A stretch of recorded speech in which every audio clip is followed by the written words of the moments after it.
Today is February 24th, so if you're watching the pre-recorded live stream, this is the morning everything's going. What took me so long? This is scheduled for exactly right now. Where's everyone from? Can you guys hear me okay? I know there's some cars going around, but I'll try to be smooth.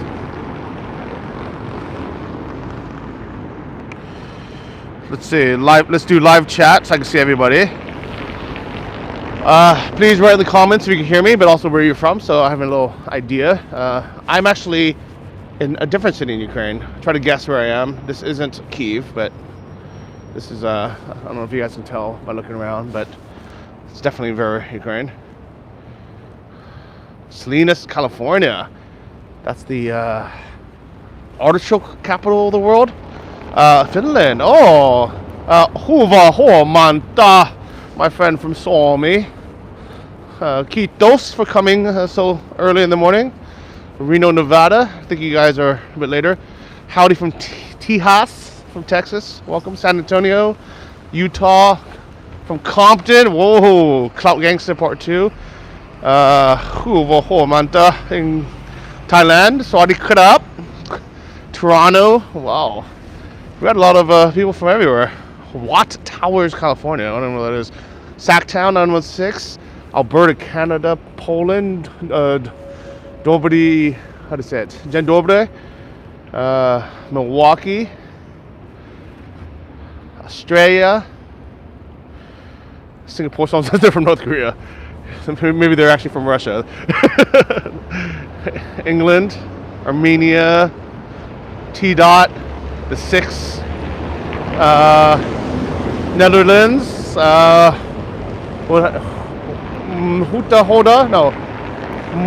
Huta Morgan, Lithuania. I love you guys. New York, man. New York's late. You guys are like, it's like 2 a.m. for you guys. So I scheduled this at this time for a couple reasons. It's 7:30 in the morning here in Ukraine, but I knew that this would be 9:30 p.m. in California, so people can still be up. And this morning, I wasn't sure I was going to wake up to, because exactly 1 year ago, on February 24th, 2022, I woke up to countless, probably at least 80, maybe 100 text messages. And if that ever happens, if you ever wake up, you ever have that many messages, something's wrong. I'll tell you right now. Like, somebody died, or a war started. There should be no reason why you have that many messages from that many people, especially people that you haven't heard from in a long time. And this year, none of us knew what we were going to wake up to. So last night we had a nice celebration dinner, not knowing if that was going to be our last day of peace. And luckily, today so far, nothing has happened. But who the fuck knows? With Putin, with Russia, like, I've stopped trying to think logically or guess what he's gonna do, because you never know. Like, it would have made sense for him to do a missile attack last night to show his strength on 1 year, but at the same time, maybe they're out of missiles. Who the fuck knows, right? Let me show you guys around a little bit. I don't know if anyone here has guessed where we are yet, but it's a beautiful city, guys. Oh, somebody asked about the cats. You're gonna have to watch the videos, guys. I will tell you, it's a temporary fostering. It's not. I'm only gonna keep them for a few weeks in total. It's not a permanent adoption or anything, because I do have to travel and I do move around too much. So for everyone who has guessed Lviv, the city of lions,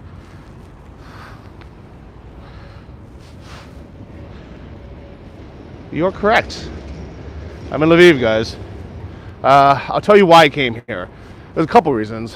First, just in case there was a massive attack or some crazy thing happened, I wanted to be closer to the border just in case. I just thought, you know what, it's the prudent thing to do. There's no reason for me not to come to Lviv. I happen to have some friends that are here, and I didn't see anyone for a while. So my friend Andre, he moved here a couple of months ago. Mostly for because the blackouts, but also just for safety. And then my friend Dan Leal, if you guys follow me on Instagram, he's been visiting. He came from Budapest.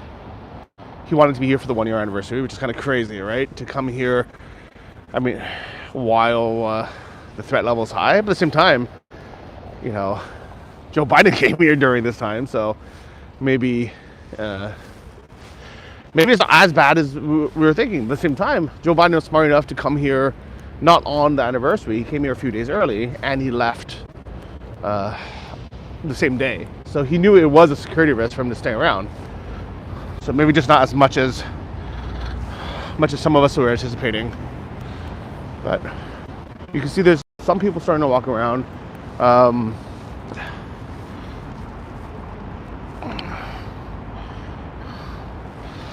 I won't be going back to San Francisco anytime soon. My parents are actually on a cruise right now to Mexico with my sister. They asked me if I wanted to join them. And I was like, you know what? I don't want to fly all the way to the US to do a 4-day cruise. I'm very thankful for video chat because a lot of you guys either don't know this because you haven't been following me long enough, but I started traveling full time and living abroad in 2008. And back then, we didn't even have 3G. We had such terrible internet that I can just call them maybe once every 2 weeks. So the fact that I can actually video chat with them, it actually, for them, they feel like they see me all the time. And because they watch my video, they actually know more about what's happening in my life now than they did even when I was 500 miles away at college in California, but in Southern California. So when I went last year, exactly, almost 1 year ago, I was here. I went January 2022, right before the war started, actually. It was nice to see them, but honestly, like, it wasn't that different than just video chatting with them. Like, it was nice to be able to hug them again, but, you know, they're like, yeah, we know everything that's happening in your life. Like, it's like we see you every day. So I'm very, very fortunate for that. And that's why I don't feel as big of a need to go there. But for sure this year, I will meet them somewhere. I'll probably fly them out to Europe somewhere to meet me.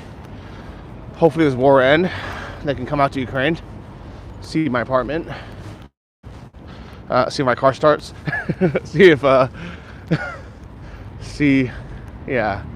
everything's still okay. But I guess we'll see about that, right? Who knows? So I'm getting a bit closer now.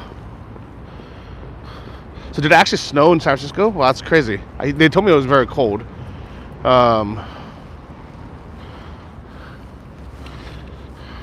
For those asking about Bald, he just uploaded a video. He's in, like, South America somewhere.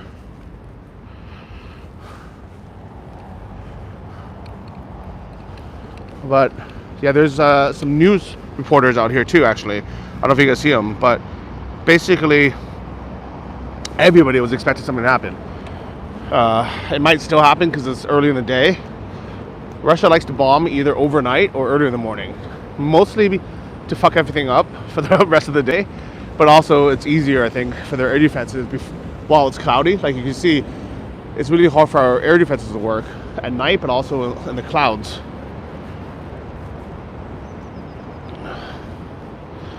So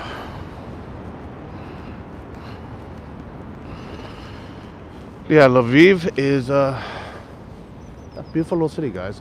I'm gonna quietly walk by these guys because I think they're about to go live.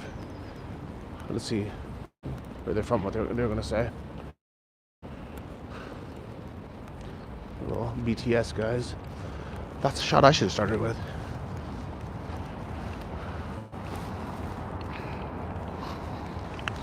So I'm not a Ukrainian citizen. I do have permanent residency though, if you guys watched my video. After 5 years, I can apply for permanent residency. By then, my Ukrainian needs to be better, or it needs to be fluent.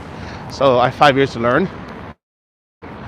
The last missile attack, for Ivan was asking, I think it was a few days ago.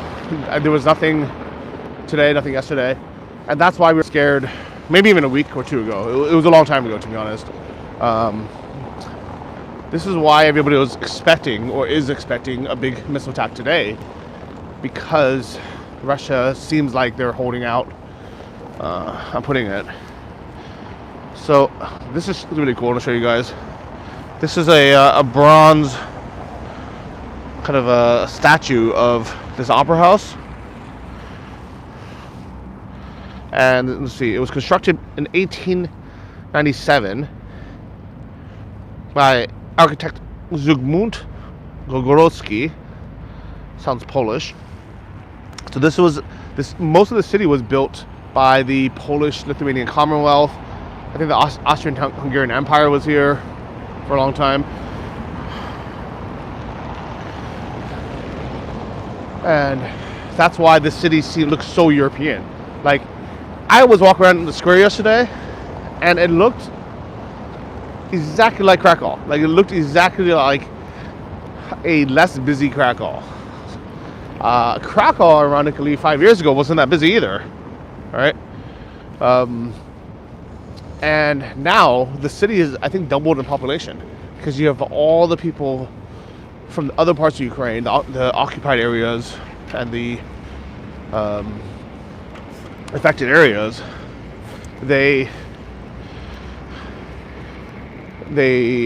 fled here because it's safer. It's like I don't even think it's the third biggest city, but it's definitely the third most popular city. So besides Kyiv, which is the capital, the big one, you have Odessa, but Odessa's kind of a beach city. Kharkiv, I loved it, the second biggest city. And then Lviv would be like the culture capital. So a lot of people loved it here, like even before the war. So it's kind of doubled in size now. And lots of history, as you guys said, all right? Shout out to everybody who helped to build and found the city, all right? Dziękuję, Dziękuję, Achu. I don't know the other languages, but yeah, there's been a lot that has happened here. I'm actually going to be taking another walking tour tomorrow. There's walking, like they call them free walking tours, and they're all around Europe, and they're tip based, so they're free to sign up. And I highly recommend this. If you guys ever travel anywhere in Europe, just Google the name of the city and walking tour. It is the best way to get a little history, be able to see some sites, get to know local. Normally you'll meet some other travelers. So it's just like a good way to get your bearings. And I've taken that tour actually 2 times, but honestly, I didn't really care that much about history back then. But I think this time I'm going to care a lot more. So for those who are asking about the history, I'll be able to tell you more when I make a video.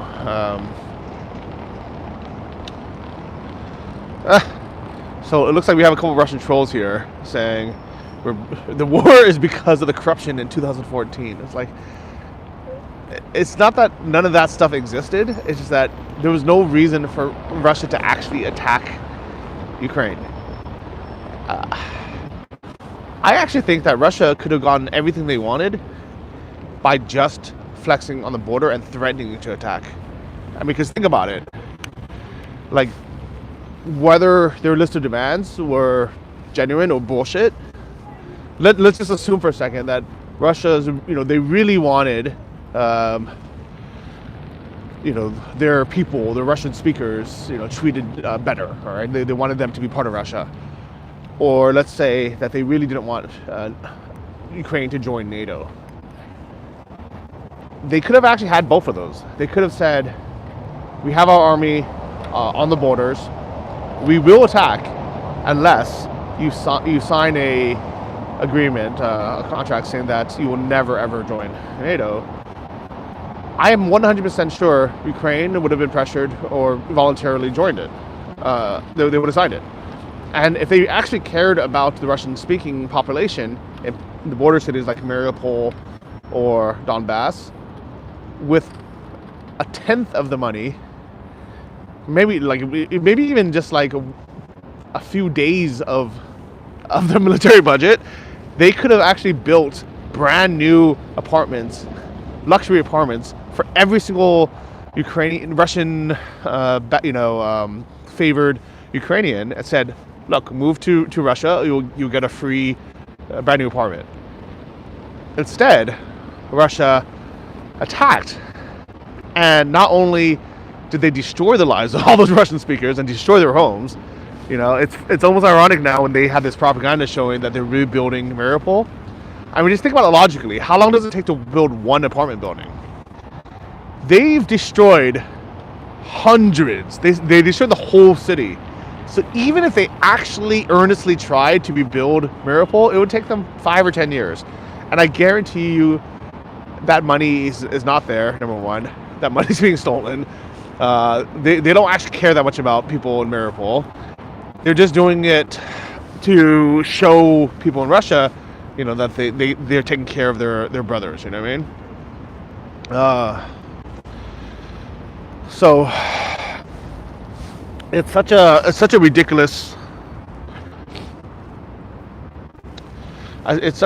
ridiculous way to spend money. I mean, they spend millions of dollars every day on this war, bombing residential buildings here in Ukraine, destroying our electrical grid so we can fix it over and over again. And with that money, they could have easily, moved off, not even forcefully, just offered and said, "Look, if anyone's unhappy living under Ukrainian laws, and you are a Russian, speaking pro-Russian Ukrainian, move here. We'll give you a brand new free apartment." Do you know how many of them would have moved there? All right. And there never would have been a war, and Russia would have gotten the population gain that they wanted, because they've been losing population for a long time. And that's another theory on why Russia wanted to take Ukraine, or take Ukrainians, is to boost their population. It just didn't make any financial sense for Russia to attack. And obviously you guys can see now Russia is suffering financially hugely. The sanctions are finally starting to take effect. The oil cap is finally starting to take place. It's a very slow but long poison, let's call it that. Russia's going to suffer financially for the next 10 years. I will guarantee that. Sam Parker said, Russia could have built a canal from Caspian Sea to the Black Sea with the money they're spending on the war. Yeah, it's true. Like, it's insane. I mean, I would love for someone to do a breakdown video of how much Russia has actually spent on this war and what they could have done with that money instead. Because meanwhile, people in Russia are living like really shitty lives outside of Moscow and St. Petersburg. Like 90% of their country lives in poverty. That's and not just poverty, but like it makes American poverty look idyllic. I actually watched a video from a Russian girl who lives in the east of Russia in one of these cities that we've never heard of, but it's still like a 1 million person city. She was showing the roads. She was showing the living conditions, and it's such a piece of crap. And she says, as someone who actually has a job, she still lives worse than the homeless people in the U.S. And that a lot of people in Russia, the poor in Russia, or the middle class in Russia, all right, like the average person in Russia, dream to live as good as a poor person in America, right? Because a poor person in America might live in a shitty apartment, but you still have your own apartment. And you're not sharing it with 7 people. You definitely have a big flat screen TV. You probably have maybe a shitty car that breaks down all the time, but you have a car. You're still eating out all the time. Maybe you're eating mostly fast food or hometown buffet, but you're still going out to eat. Like, you still have a washing machine, or at least access to a washing machine. I mean, people in Russia are literally stealing washing machines, like risking their lives, and to drag. Like, even if you gave me a free washing machine and you said all you have to do is carry this back to your home country, I'm like, no, I'll just buy one when I get there. So I'm saying with the money that Russia has wasted on this war, they could have very, very easily improved the lives of so many of their people if they actually cared. But obviously, they don't give a shit about Russian, like normal Russian people. They only care about the rich, the oligarchs, maybe the people, the residents of like Moscow, maybe St. Petersburg. But even then, those people are going to start to suffer in the next few months to a few years, and they're eventually going to turn on Putin and the war. So that's why 1 year ago when you asked me, Johnny, like, why are you still in Ukraine? Russia's going to attack for sure. Logically, it just didn't make any sense. I said, why the fuck would they get attacked? They're not going to win anything. And I was wrong. This is why now I try not to guess. I try not to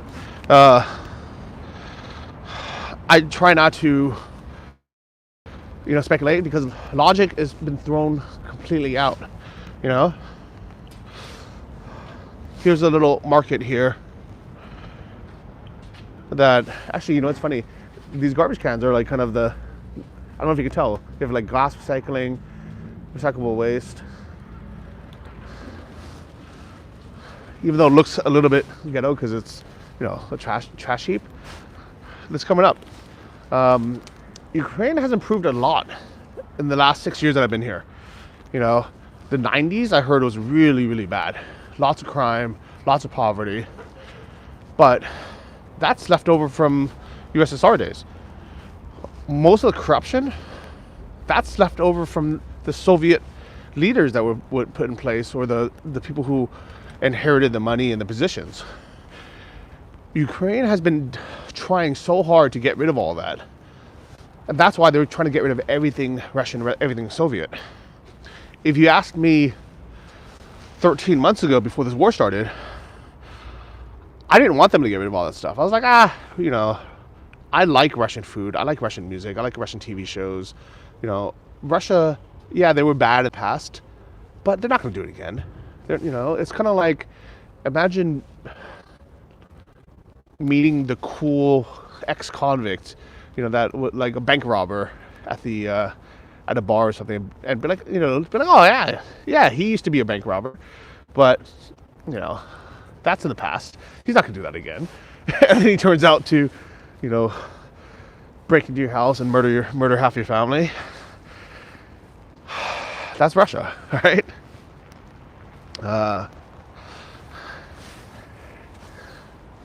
Now we're actually officially in the old town, guys. Right? I'm also, if you notice, wearing a very warm jacket because it is very cold here. And this is actually my friend Oris's jacket. You want more stabilization? Here, let me switch to the front camera. I think it's hard when I'm walking around. Actually, you know what? When I film, the stabilization is better, but in the live stream, due to like YouTube processing, I think it's not as good, if it makes sense. But yeah, it is a beautiful street. Like this whole kind of center is really pretty. I'm gonna walk you guys the actual market square, the actual like city center.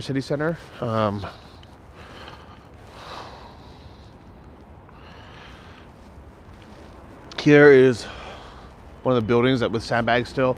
They are somewhat paranoid still about what could happen here in Lviv, but I think there's only been a one or two actual attacks here in Lviv, and they weren't in the city center, so it's actually a very safe place. People in Lviv, I think they've had it much easier than the rest of the country, or at least compared to like the east, or Kyiv, or Odessa, or definitely like Kharkiv.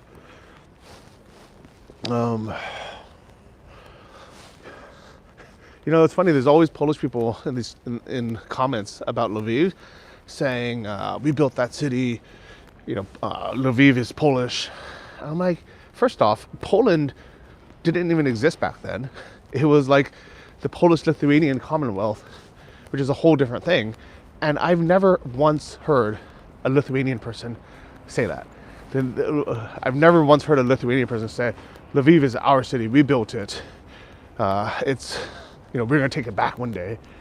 I'm like, and Lithuania is much smaller, but they don't have this like complex where they like have to, claim everything is theirs. Yes, dziękuję for having your like the history of building this place, but back then things were very different. I mean, like you don't see Germans going around saying, like, oh, that used to be part of Germany. You don't see Mongolians going around saying, yeah, this used to be our land. We used to control this land. It's like, it doesn't, like it's history. Things have changed. And this is why wars start, is when people aren't content with modern day history, with modern day borders. People want more for whatever reason. Russia didn't need more, right?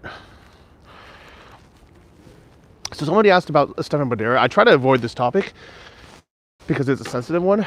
But for those who don't know, Stefan Bandera was one of those, like, like that Chi guy from South America. I forgot what country. But like, he was someone who was fighting against the Soviets, right? And during World War II, it was like you have, first off, Ukraine's a big country, so you have the East and the West. And the enemies of your enemies are your friends. So at the time, Russia was trying to kill everyone in Ukraine. So when Germany, aka Hitler, was like, hey, we're gonna kill the Soviets, some people were like, yeah, let's help you get rid of Russia and the Soviets because they're also our enemy.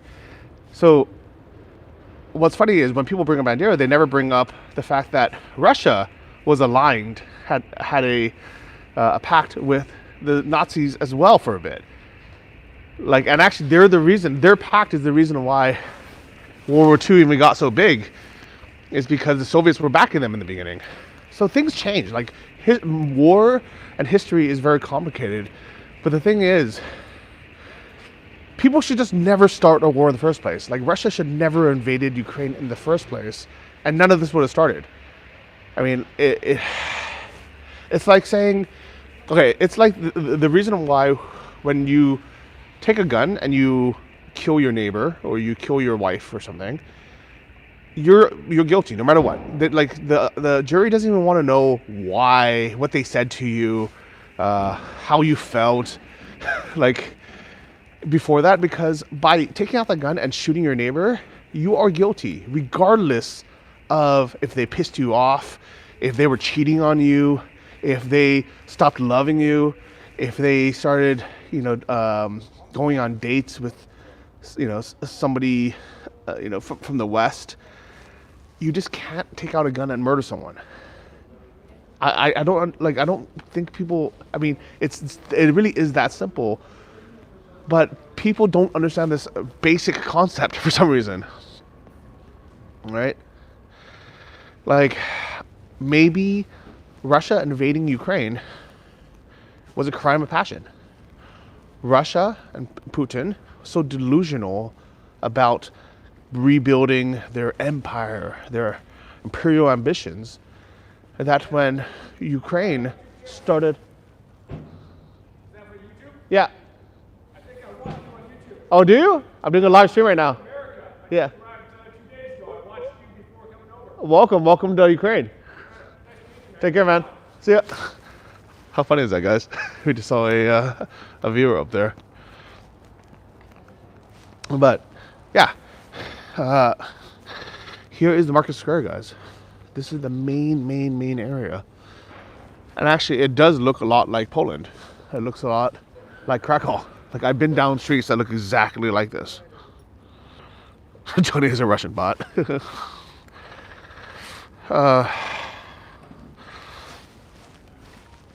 So, I mean, I understand why Russia was upset at Ukraine. I 100% understand why somebody who you thought, or you were hoping would be your lover or your partner or your on your side forever. Like, let's say like a wife, ex-wife, right, ex-husband. It's almost kind of like this, all right? Imagine Ukraine was with Russia for whatever reason, in a relationship, and then eventually over time, Ukraine's like, you know what? You're not treating me very well. You're egotistical. You lie to me all the time. You're manipulative. But this other person from the West, from Europe or from the US, is treating me a lot better. Like, I kind of want to see them instead. And it might suck for Russia because they had all these plans. They're like, no, we had dreams together. We were going to be reunited. We were together in the past. We were going to get back together. And we're going to conquer the world together. We're going to travel the world together. We're going to do all these things together. And Ukraine is like, no, you know what? I don't want to be like, yeah, we can see each other. We can be friends, but I don't really want this relationship with you anymore. I can't trust you. And then your ex-boyfriend takes a gun and kills your whole family. Starts killing people on your block, in your neighborhood. It starts murdering everyone. And then they say, okay, like, can we talk now? Can we get back together? Like, you're like, no fucking way. Like, I understand. Like, if you had wanted to talk before you took out that gun, yes, maybe something could have happened. Like, maybe I could have understood your side of it as well. Yes, we had a lot of history together. Yes, we have a lot in common. Yeah, maybe we could have had some kind of, arrangement. All right. But once you started killing my family, you just bombed and destroyed my home, and the home of the people I love. Like, that's all out the window. And this is why I have zero respect for Putin and for Russia in 2023, because they didn't need to attack. I've said this so many times. Like, it was so stupid for them to attack, and that's why I didn't think it would happen. Like, there was such a low possibility of them actually taking Kyiv. Oh, Yushka, thank you so much for the super chat. Here's to 1 year of Ukrainian resilience in memory to all those lost and those who sacrificed everything to many, many years of a free Ukraine without Russia. Slava Ukraine. Herdom Slava. Thank you so much, Yusha. Dyakuyu. I can't believe it's been 1 year, guys. Like, it feels like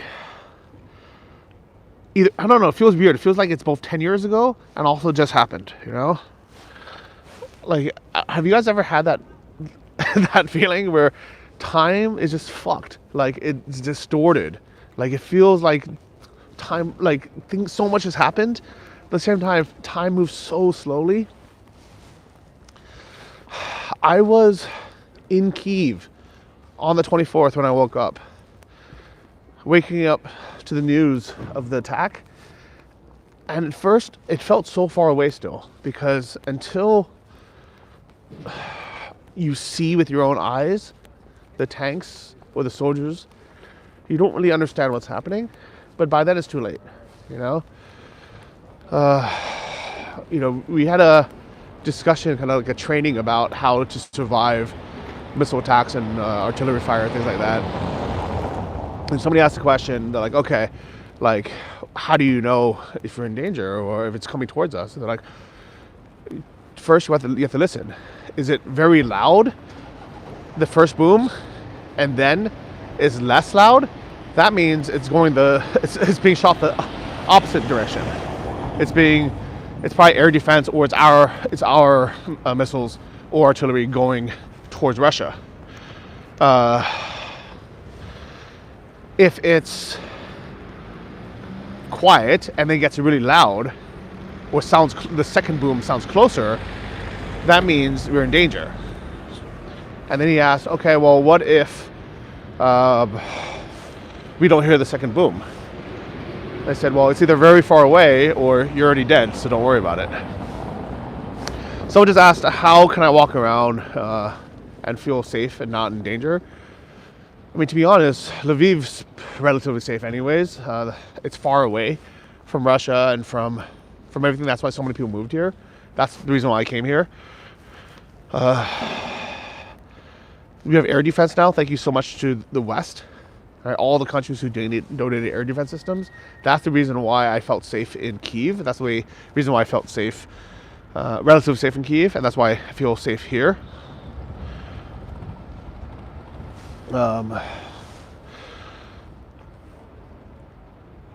In Kharkiv, I didn't feel safe, and actually wasn't safe. Like, I think Kharkiv has much less air defense systems. I'm sure they have some, but it feels like there isn't any. Just whatever drops, you know. This is why people come to Lviv. This is why this population has literally doubled. There's definitely an extra million people in the city than there was before. All right. So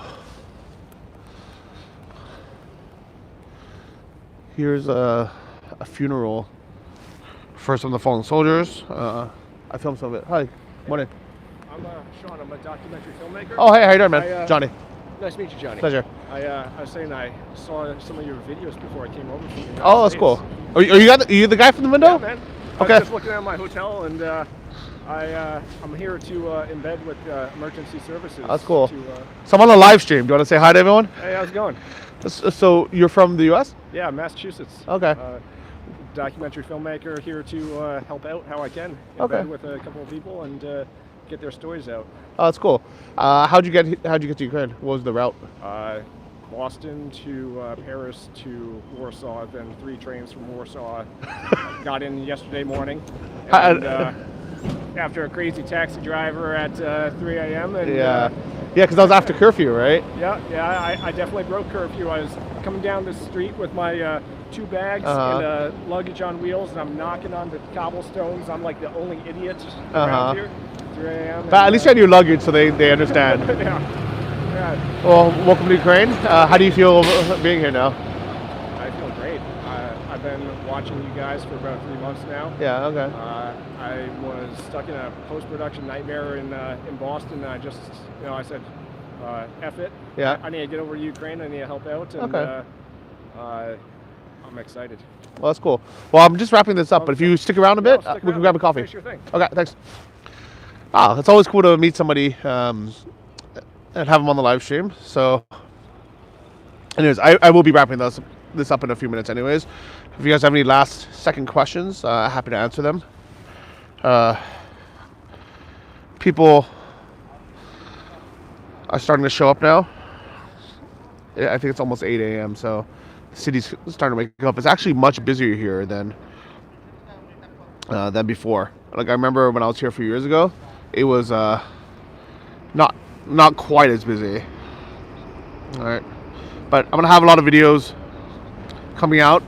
I still have a few videos from Chernihiv with that We Paired Together group that I went with. And then I'm gonna have 1 or 2 videos of Kyiv, and then I'll be here. So, anyways, thank you guys so much. I don't know. Somebody asked about a meetup in Lviv. I guess we can do one. I don't know what day it'll be though. But if you follow me on Instagram, I'll announce it there. So at JohnnyFDJ on Instagram. Let's hope for peace today. Let's hope that this war ends. Thank you for everybody's support. And thank God we woke up to a peaceful sky, because it could have, none of us knew what was going to happen. Slav Ukraine, guys. See you guys in the next one.